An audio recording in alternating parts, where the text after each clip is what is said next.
ಒಗ್ಗರಣೆಗೆ ಸ್ವಲ್ಪ ಎಣ್ಣೆ, ಸಾಸಿವೆ, ಶೇಂಗಾನು ಸೇರಿಸಿ ಚೆನ್ನಾಗಿ ಹುರ್ಕೊಳ್ಳೋಣ.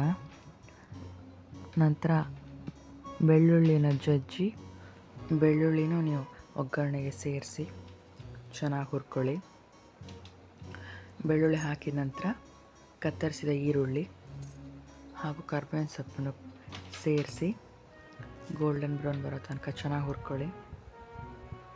ಮತ್ತು ರುಚಿಗೆ ತಕ್ಕಷ್ಟು ಉಪ್ಪನ್ನು ಸೇರಿಸ್ಕೊಳ್ಳಿ. ಹುರಿದ ನಂತರ ಚಿಟಿಕೆ ಅರಿಶಿಣ ಪುಡಿಯನ್ನು ಸೇರಿಸಿ ಕಲಿಸ್ಕೊಳ್ಳಿ.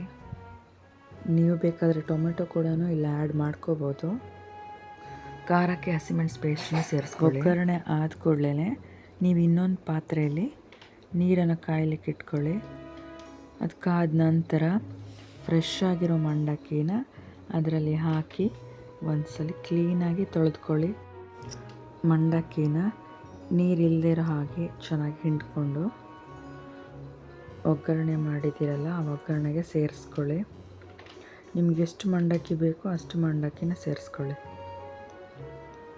ಕ್ಲೀನಾಗೆಲ್ಲ ಹಿಂಡಾದಮೇಲೆ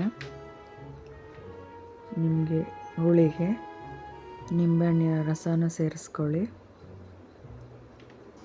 ಎಲ್ಲವನ್ನು ಸೇರಿಸಾದ್ಮೇಲೆ ಚೆನ್ನಾಗಿ ಉಪ್ಪು ಬೇಕಾದರೆ ನೋಡಿಕೊಂಡು ಚೆನ್ನಾಗಿ ನೀವು ಕಲಿಸ್ಕೊಳ್ಳಿ. ಕಲಸಿದ ನಂತರ ನೀವು ಹಸಿ ಕಾಯಿ ತುರಿನೂ ಇಲ್ಲಿ ಸೇರಿಸ್ಕೋಬೋದು, ಆದರೆ ನಾನಿಲ್ಲಿ ಅವನು ಸೇರಿಸಿಲ್ಲ. ಎಲ್ಲ ಕ್ಲೀನಾಗಿ ನೀವೆಲ್ಲ ಹಿಂಡ್ಕೊಂಡು ಆದಮೇಲೆ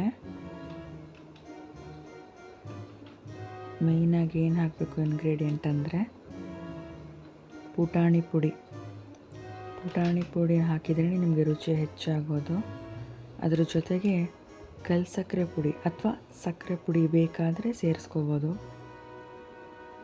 ಎಲ್ಲ ಸೇರಿಸ್ಕೊಂಡಾದಮೇಲೆ ಚೆನ್ನಾಗಿ ಕಲಿಸ್ಕೊಳ್ಳಿ.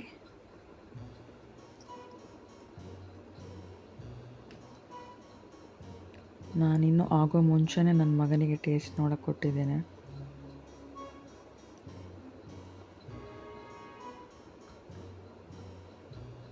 ನೀವು ತಿಳಿಸಿ ನೀವೆಲ್ಲ ಹೇಗೆ ಮಾಡ್ತೀರಾ, ಎಕ್ಸ್ಟ್ರಾ ಇನ್ನೂ ಏನೇನು ಆ್ಯಡ್ ಮಾಡ್ತೀರಾ ಐಟಮ್ಸ್ ಅಂತ ಹೇಳಿ.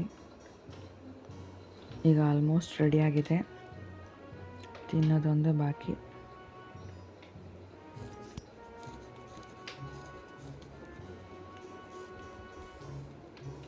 ನೀವು ಟ್ರೈ ಮಾಡಿ ನೋಡಿ ಹೇಗಿದೆ ಅಂತ ಹೇಳಿ. ಎಲ್ಲರಿಗೂ ಒಳ್ಳೆಯದಾಗಲಿ.